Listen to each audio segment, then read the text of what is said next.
The VapePassion Show, episode 13.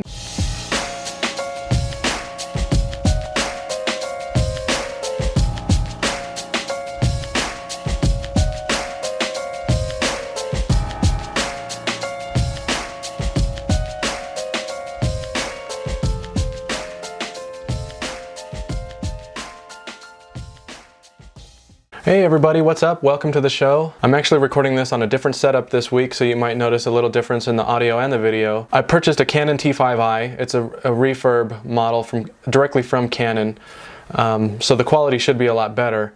I'm still working out the kinks with the video quality, so forgive me for any weird looking video. And I'm also using a lavalier mic, which is connected to the camera. Usually I record with a snowball mic connected to my computer, and I'm still recording with that as backup, but so the audio might sound a little different using the lavalier mic. I think that the snowball has a better quality than this lavalier, so I might switch back to the snowball, but for now using the lavalier is just easier because the audio will already be connected to the video of the T5i camera. But aside from that, nothing else really new. One cool thing is that I actually won a giveaway from grandvaporstation.com. They were doing a giveaway for the SOI Sub-Zero RDA.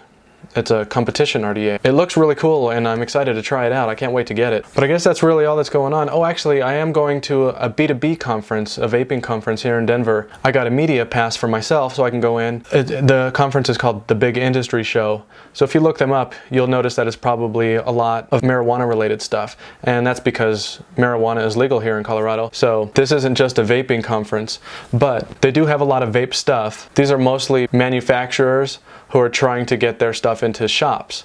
So I don't know how many products I'll actually be able to test or even purchase, but hopefully I can get some good video, maybe talk to some people, get some good photos of some new gear on the market or upcoming. So we'll see. I'll be going on Tuesday. This show airs usually Tuesday nights or Wednesday mornings, so I will have already gone on the first day by the time you see this video. And next week's show, I'll hopefully have more to talk about that. So anyway, that's all that's going on for me right now, so let's just get into the show. Okay, and in some positive news, it looks like the Tom Cole amendment has passed. What this amendment is it changes the predicate date, or the grandfather date that was being proposed in the deeming regulations from the FDA, which would have banned all vaping products that came out after 2007, which is pretty much everything, except for cigalikes. So this amendment was introduced by GOP Representative Tom Cole and Democratic Representative Sanford Bishop, and the amendment passed by a vote of 31-19. The spending and budget bill that this is attached to still has to be voted on by the full House and Senate sometime by the end of the year, and I don't know when that is, so I'm not sure what the final outcome of this will be. It looks like the predicate date will be whatever date the FDA's final deeming rule goes into effect.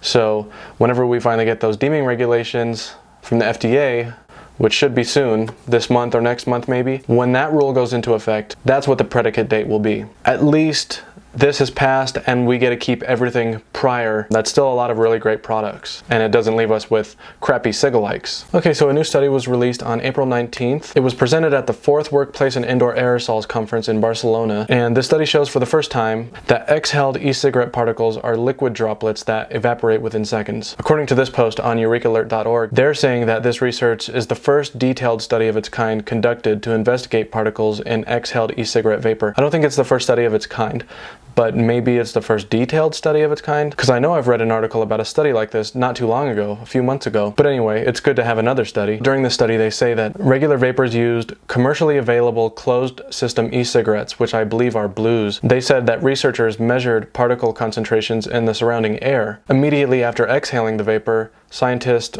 observed a rapid decay and evaporation of liquid vapor droplets, with levels returning to background levels within seconds. And this was performed in worst case scenario conditions, so they did this in a room with no ventilation. And Dr. Grant O'Connell, who I believe is part of this study, he had stated that this tells us how fundamentally different exhaled e-cigarette particles are compared to smoking conventional cigarettes, because as we all know that cigarette smoke, those chemicals linger in the air for a long time. So their conclusion is that vaping indoors is unlikely to pose any kind of issue to bystanders and non-vapers. Okay, moving on. So ecig1.com published a really in-depth article titled E-Cigarette Explosions, a Comprehensive List.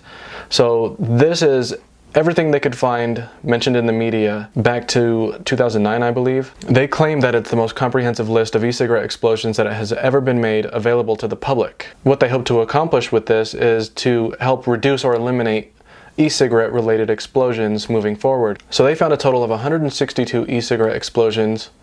43 of those happened during use, 27 of them happened during transporting or storage, 73 of them happened during charging, and 19 of them involve spare batteries for removable battery mods. They mention here that FEMA published a research article about 2 years ago, and in that paper, their data suggested that approximately 80% of e-cigarette explosions happen during charging. But now, nearly 2 years after that report, with more people using sub-ohm devices and mods with removable batteries, that has changed. Now more than ever, e-cigarettes are exploding during use, and explosions resulting from people carrying spare batteries in their pockets are a lot more common. And 2 years ago, when people weren't suffering injuries, now people are a lot more likely to suffer an injury. So of these e-cigarette explosions, they found that 95 resulted in personal injury or death, 67 resulted in no injuries, although they may have resulted in animal death or property damage. And something they wanted to point out here is that the media is probably less likely to report on events that don't result in injury or severe property damage,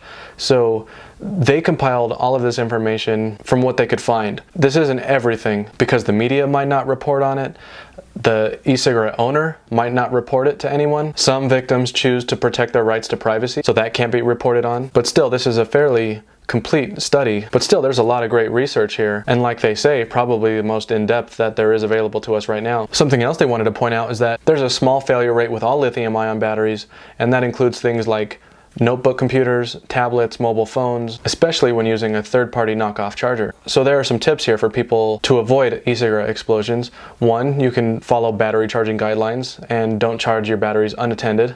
Don't leave them charging overnight while you're sleeping. You also don't want to charge your batteries using the USB port of your computer, because the amount of amps that a computer can put out to your device is different than what your wall outlet can put out, or a wall charger. If you don't have your original charger anymore, contact your manufacturer to make sure that you get a charger that supports your batteries. If you're using a mod that has removable batteries, you should never carry spare batteries in your pocket unless they're in a case. And if your batteries are damaged, don't use them anymore until they're rewrapped. If you're using a mech mod, be extra cautious, because there are no safety features of a mech mod, so you really need to understand what you're doing when you're using those. And if you use a hybrid mod, make sure that your atomizer has a long protruding pin to prevent any kind of short. So if you want to see all of the explosions that have been reported on by the media, they have the list there on their website. All 162 of them. It includes what happened, what e-cigarette model it was, if that was reported, and what the probable cause is, if that was reported as well.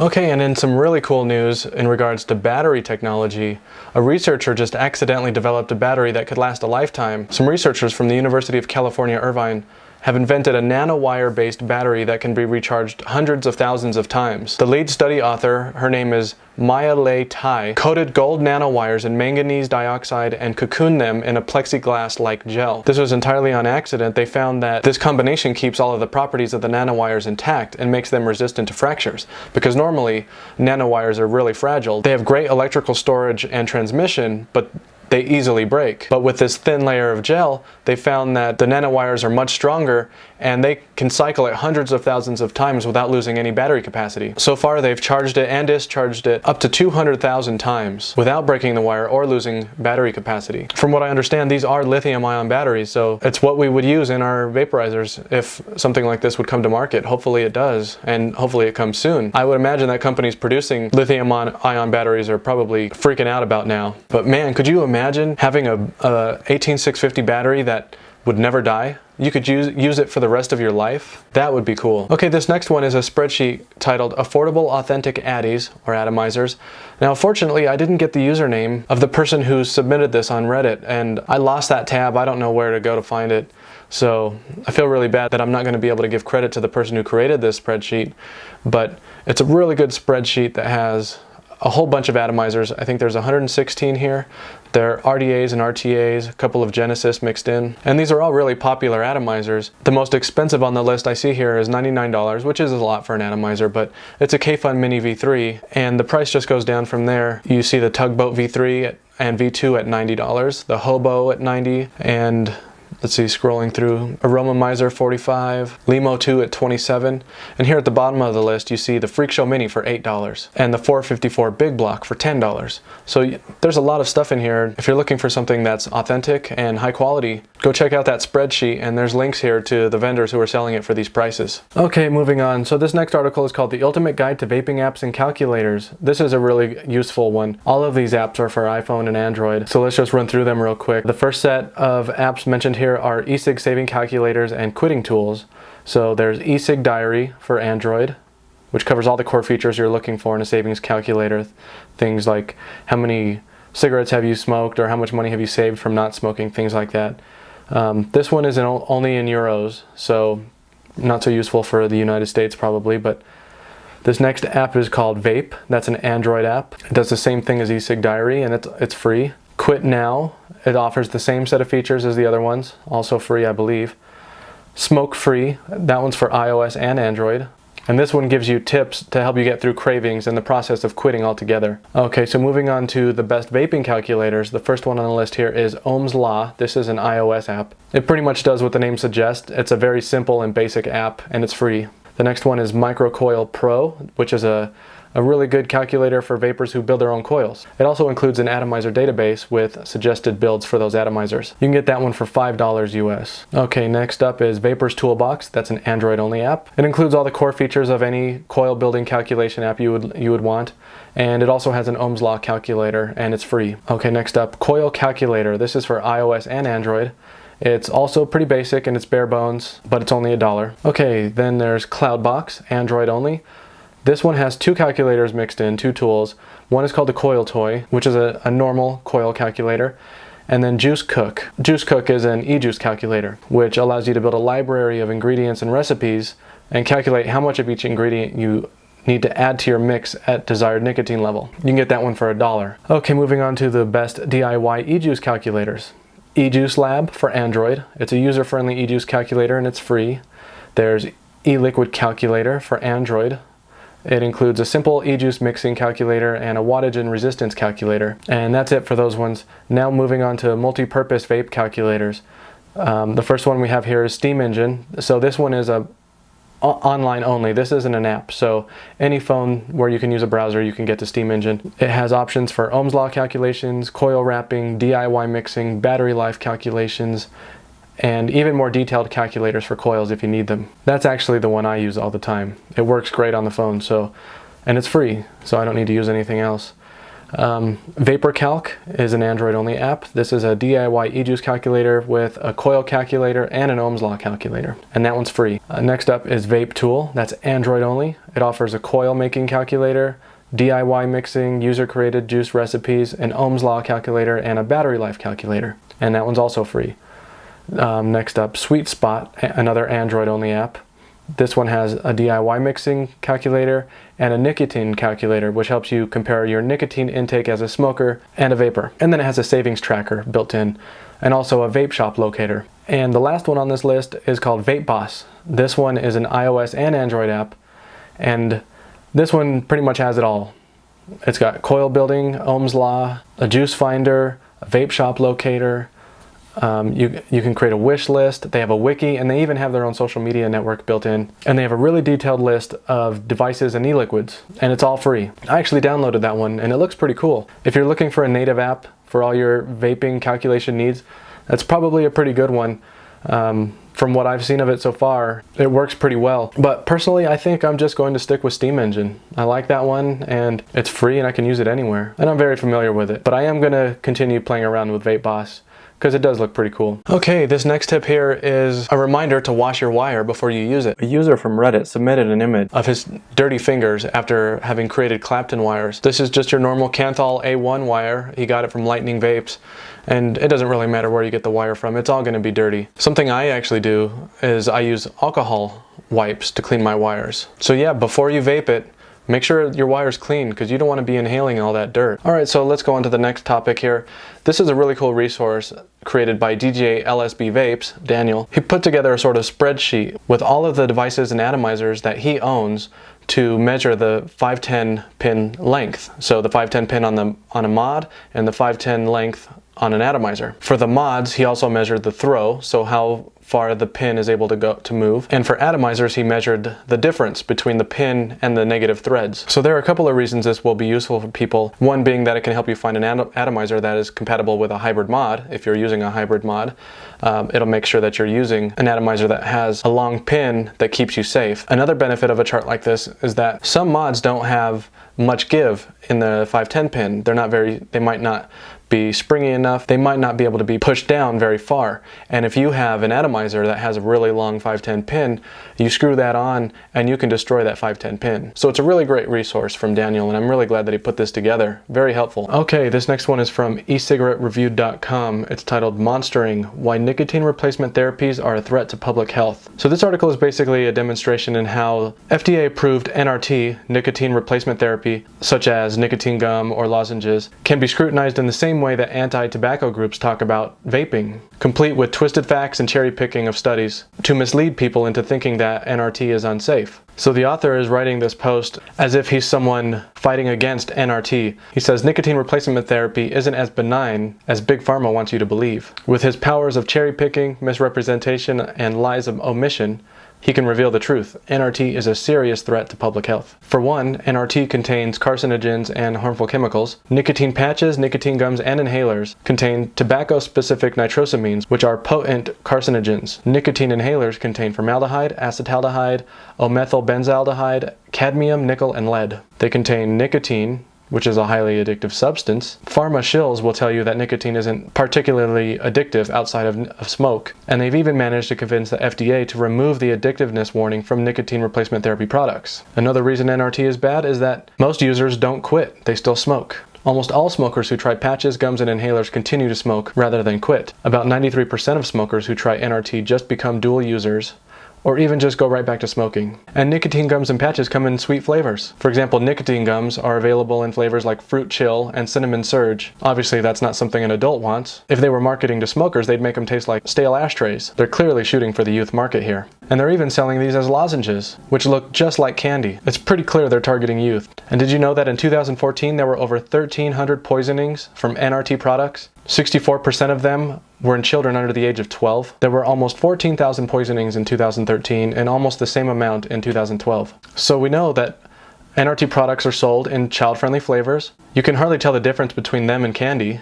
They don't have child-proof packaging, so it shouldn't come as a surprise that so many kids are being poisoned by NRT products. Okay, so that's the end of that. So basically he's turning the tables around, and people who are anti-vaping spouting off lies and misrepresenting data to claim that vaping is dangerous, when NRT products are nearly the same in so many ways. It's easy to make these claims when you omit data or when you skip over crucial parts of information. Now, to be fair, NRT products actually did, like nicotine gum and lozenges, they actually did have to deal with the same scrutiny that e-cigarettes are right now when they came onto the market. But the fact of the matter is that those products are FDA approved now, and they're proven to be safe.